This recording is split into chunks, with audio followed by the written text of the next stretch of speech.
रामशंकर की आराधना करिए, शिव बाबा को केवल प्रेम के भाव से। कोई कहे कपड़ा बदल लो, नहीं, कलेजा बदल लो। कोई कहे ये लगा लो, कोई कहे वह लगा लो, कोई कहे ऐसा करना पड़ेगा, शिव की आराधना करना है तो इतना व्रत करना पड़ेगा, इतनी साधना करना पड़ेगी। उससे कह दो हमें कुछ नहीं आता, हमें तो एक चीज आती है, मुख से कहेंगे श्री शिवाय नमस्तुभ्यम और सवेरे भरेंगे एक लोटा जल, इसके सिवाय हमें कुछ नहीं आता। बोल बम का नारा है, बस इतने में कल्याण तुम हो गया काम। और कभी कभी जोरदार तरीके से हार, हम ऐसा बोलते थे कि दीन बंधु दयालु दया कीजिए, जो हर हर महादेव नहीं बोले उसको उठा लीजिए।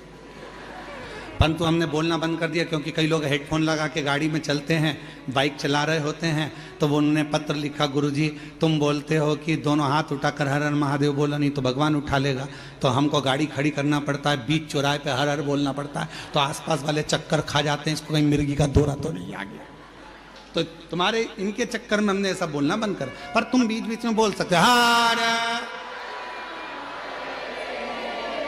बाबा का नाम पुकारो, तो ये दिल से पुकारो, प्रेम करुणा बस। कुबेरेश्वर धाम जब आप आया करें तो बाबा से बोला करें कि मेरे सुख में और मेरे दुख में आप सबसे पहले आओ।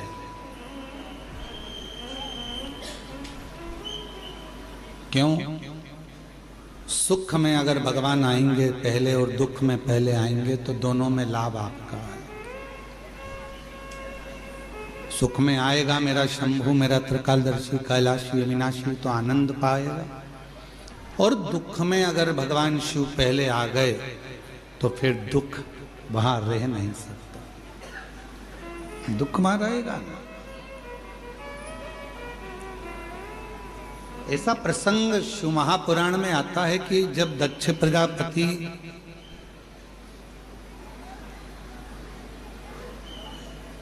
ने नगर में सूचना करी कि मेरी बेटी सती का विवाह करना है और इसका स्वयंवर है,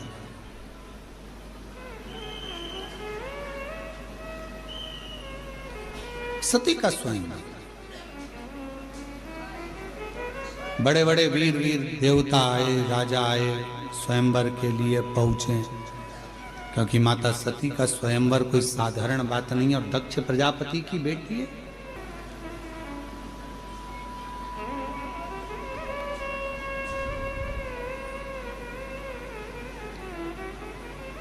सबको पत्र गया, सबको निमंत्रण गया, पर मेरे देवाधिदेव महादेव के यहां ना तो कोई पत्र गया ना कोई निमंत्रण गया।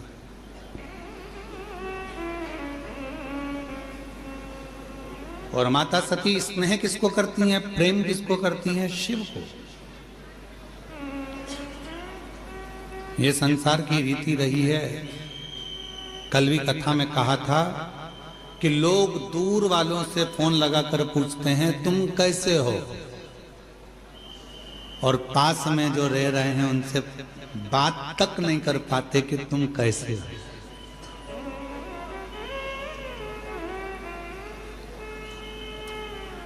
ये दुनिया की रीत है, किसी एक की रीत नहीं है, ये दुनिया की रीत है। दूसरों से जरूर पूछा जाता है आप कैसे हो कैसे हो कैसे हो, पर जो घर में रह रहा है, घर में जो निवास कर रहा है, प्रेशर खोलो बक्सों का, घर में जो निवास कर रहा है, जो रह रहा है, उससे पूछा ही नहीं जाता कि तुम कैसे हो। उसके मन की दशा क्या है, उसके मन का भाव क्या है।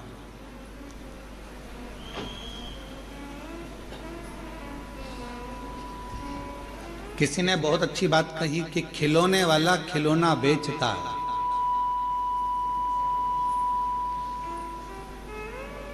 खिलौने वाला खिलौना बेचता है और पूरे गांव के लोगों को, गांव के बच्चों को खुशियां दे देता है।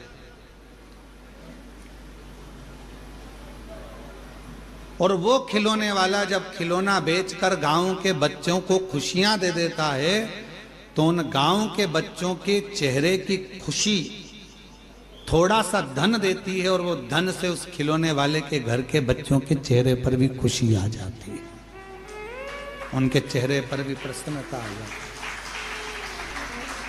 उनके चेहरे पर भी स्माइल आ जाती है, उनके चेहरे पर भी प्रसन्नता आ जाती है। शिव पुराण कहती है कि आप किसी को प्रसन्नता दोगे तो आपको प्रसन्नता मिलेगी, आप किसी को अच्छा दोगे तो आपको अच्छा मिलेगा। और गाली देकर देख लो, गाली भी मिलेगी और बोनस भी मिलेगा।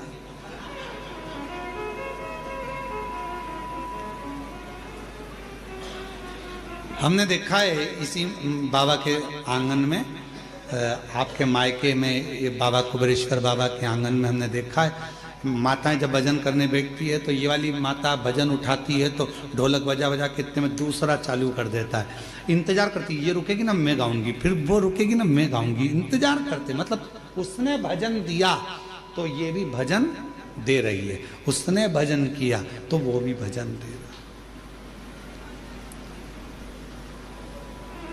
धनोरा वालों की भी आपकी भी टीम आई हुई है भजन के, कुछ बुजुर्ग लोग, कोई पुरुष लोग, हारमोनियम और ढोलक यहीं के वो धनोरा वाले ही आए हैं क्या? कि कल कोई दूसरी टीम गा रही थी, कोई बाहर से आए होंगे, कोई नीला नीला कुर्ता पहने हुए और बढ़िया चंदन लगाए, हारमोनियम ढोलक और मंजीरे पे भगवान की अविरल भक्ति भजन कर रहे थे। अंदर आवाज आ रही थी, हम बड़े प्रेम से सुन रहे थे। भजन दे रहे हो, भजन मिल रहा है, कीर्तन दे रहे हो, कीर्तन मिल रहा है, राम राम कह रहे हो, राम राम मिल रहा, गाली दोगे गाली मिलेगी, अपशब्द कहोगे अपशब्द मिलेगा, ताना दोगे ताना मिलेगा, जो तुम दे रहे हो वो तुम्हें प्राप्त होगा। अब माता सती ने विचार करा कि मेरे पिताजी ने सबको बुलाया पर मेरे पिताजी ने नहीं बुलाया, तो भगवान देवाधिदेव महादेव को नहीं बुलाया और मुझे तो विवाह उन्हीं से करना है, मुझे तो उन्हीं के साथ विवाह करना है, मेरा विवाह तो केवल मेरे को शिव जी के साथ ही करना है, भगवान शंकर जी के साथ ही करना है। पर मेरे पिताजी ने तो बुलाया ही नहीं है, उनको निमंत्रण ही नहीं दिया है मेरे पिताजी ने तो देवाधिदेव महादेव को। और दक्ष प्रजापति ने नगर के शिल्पकारों को बुलाया जो मूर्ति बनाते थे, और मूर्ति बनाने वालों को बुलाकर कहा शिल्पकारों को कि एक पत्थर की शंकर जी की प्रतिमा बनाओ और मेरे राज्य के दरवाजे पर लगाओ, जहां से सब अंदर आएंगे तो वो शंकर भगवान को द्वारपाल बना के मेरे दरवाजे पर खड़ा कर दो, जिससे दुनिया के लोगों को लगे कि शिव जी को द्वारपाल बनाया है, शिव जी को द्वारपाल। ये अच्छी बात नहीं है। भगवान देवाधिदेव महादेव की मूर्ति बनाकर दरवाजे पर बिठा देना, ये कहां की रीति है?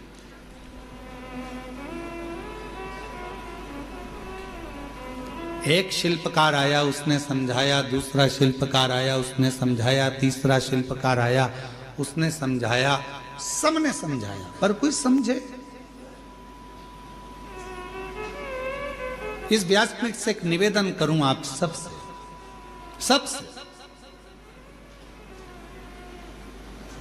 अगर यदि आप लोग अपनाएंगे तो कहना उत्तमता है, नहीं तो व्यर्थ बोलना और व्यर्थ बात को रखना ये तो श्रेष्ठता नहीं है।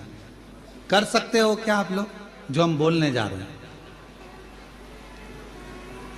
किसी के घर अब शादियों का सीजन चालू होगा और शादियों के सीजन में शादी जब होती है बड़े बड़े गार्डन में, बड़े बड़े गार्डन हैं, होटल हैं, धर्मशाला हैं, जहां विवाह होता है, जहां से लोग एंट्री करते हैं, अंदर प्रवेश करते हैं, वहीं पर अंदर आने की जगह पर भगवान की मूर्ति आजकल गार्डन वाले फिट कर देते हैं। बोलो सही है कि गलत है?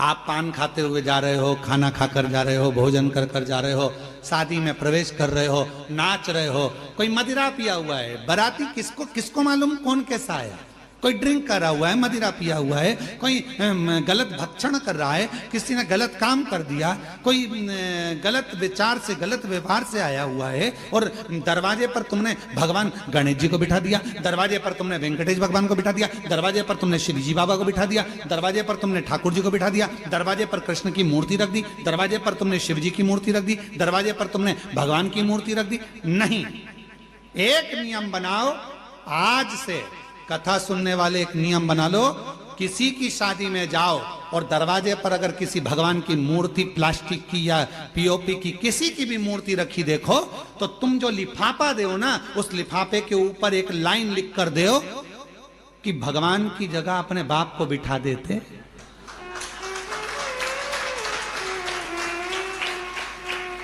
परमात्मा को दरवाजे पर तुम्हारी अगवानी करने के लिए बिठाया।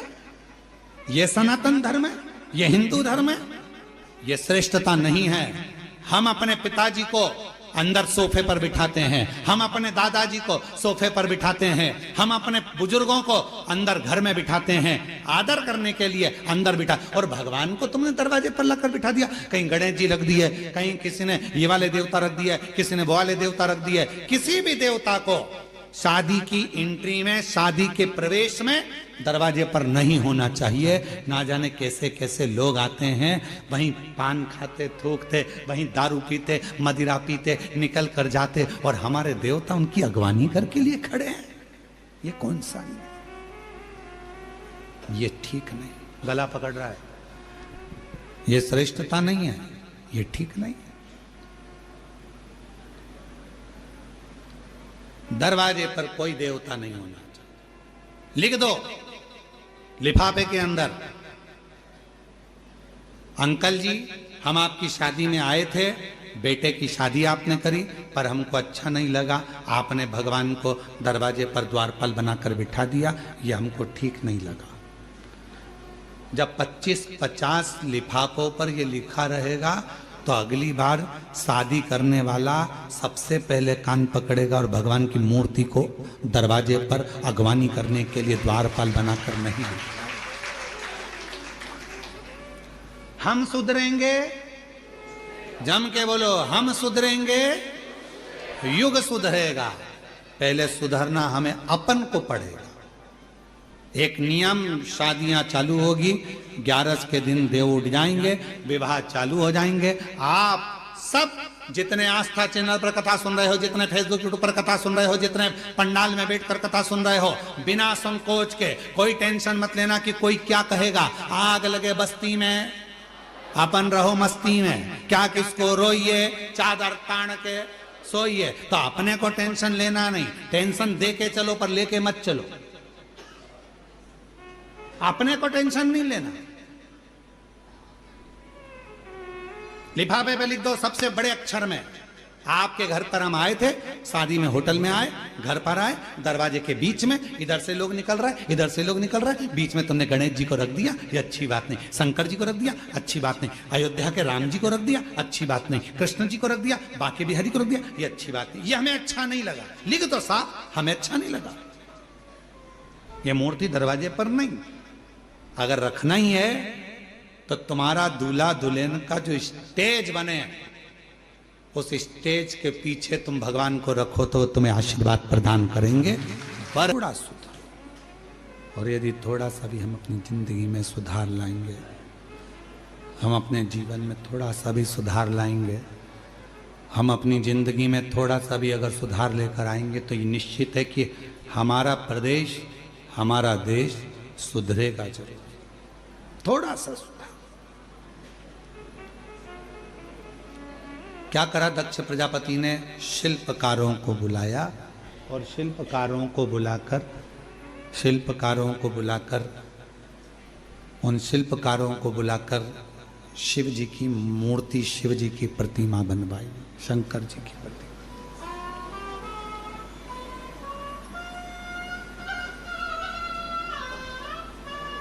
एक शिल्पकार ने समझाया, दो ने, प्रेशर नहीं आ रहा है भाई। एक शिल्पकार ने समझाया, दो शिल्पकार ने समझाया, 3 ने समझाया दक्ष प्रजापति को कि यह मूर्ति बनाकर दरवाजे पर मत खड़ी कर। ये मूर्ति दरवाजे पर श्रेष्ठता नहीं देगी, मत खड़ी कर। दक्ष प्रजापति अगर अगवानी करने के लिए तूने द्वार पार भगवान को बना दिया तो बाद में तुझे भुगतना पड़ेगा। जरा विचार करो कि दक्ष प्रजापति को कितना भोगना पड़ा। बकरे का सिर लगा था, शीश कट गया था।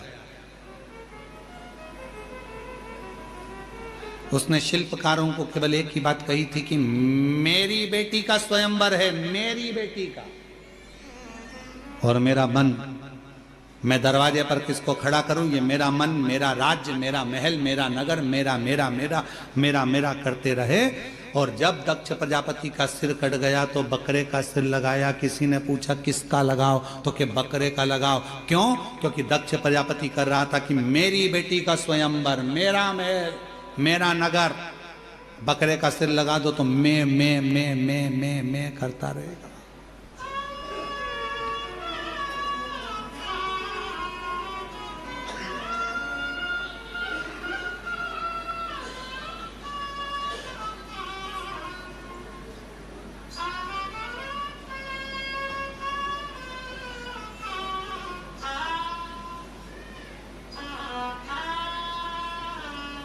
दुनिया में मैं शब्द मेरा, मैंने करा, मैंने करा, मैंने करा, मैंने करा नहीं, नहीं। प्रभु आपकी कृपा से सब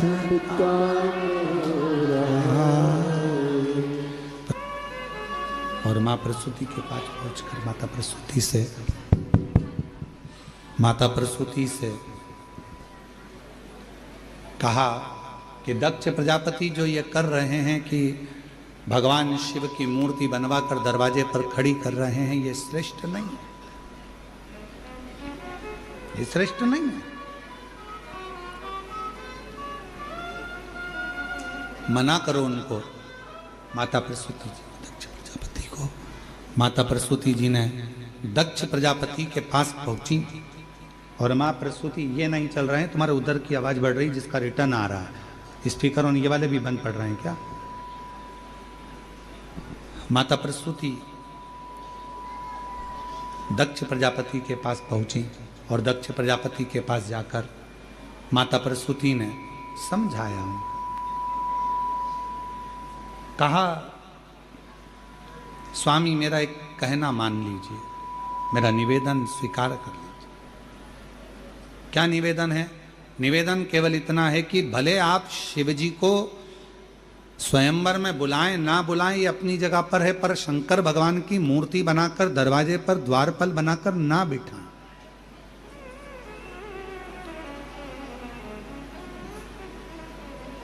दरवाजे पर द्वारपाल बनाकर शिवजी को ना बिठाया जाए। आप बुलाएं, निमंत्रण दें ना दें, आप स्वयंवर में बुलाएं ना बुलाएं, ये आपके ऊपर निर्भर करता है, पर शिवजी को द्वारपाल ना बनाए। भगवान शंकर को द्वारपाल बनाना ये श्रेष्ठता नहीं है, आप मत बनाइए। पर दक्ष प्रजापति के भीतर, कल आपको कथा में कहा था कि अलमारी में सामान पड़ा है, शंभु शंभु शंभु शंभु शंभु शंभु। कल कथा, अलमारी के कपड़ों को खाली करना पड़ेगा। कपड़े खाली होंगे, दूसरे कपड़े अलमारी के अंदर जाकर रखाएंगे।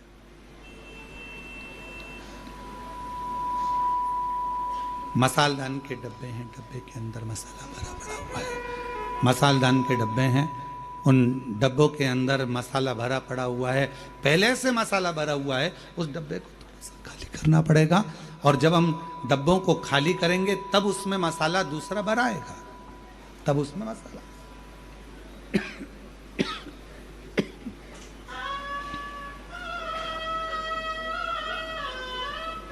उसी तरह शिव महापुराण की कथा कर रही है, भगवान शंकर का चरित्र कर रहा है, शिव महापुराण की कथा कर रही है कि अपने भीतर